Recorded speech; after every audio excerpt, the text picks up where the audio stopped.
Hello. কিছুদিন আগেই পার্পেলে চলছিল পার্পেল বিউটি কার্নিভাল সেল। তো সেখান থেকেই কিছু জিনিস অর্ডার করেছিলাম, আজকে ডেলিভারি দিয়ে গেল, তাই ভাবলাম তোমাদের সাথেও শেয়ার করি কী কী নিয়েছি। তো প্রথমেই নিয়েছিলাম একটা লিপ অ্যান্ড চিক টিন্ট। আমার অনেকদিন থেকে ইচ্ছা ছিল, আমার কাছে ছিল না একটাও। এটা হচ্ছে কাপস অ্যান্ড ল্যাশেসের।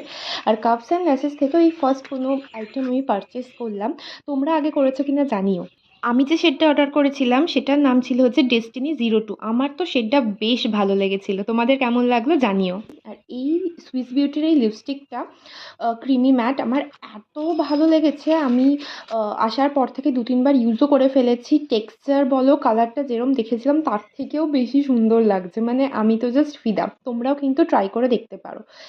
আর আলপস গুডনেসের এই হেয়ার সিরামটা আমি অনেকের কাছে শুনেছি খুব ভালো নাকি হেয়ার ফলের জন্য, তাই ভাবলাম একবার ইউজ করে দেখি। আর আমি তো গুড ভাইবসের টোনার ইউজ করি, সেটা শেষ হয়ে গেছিলো তাই এটা অর্ডার দিয়েছিলাম। That's it for today. Thank you for watching. Tata.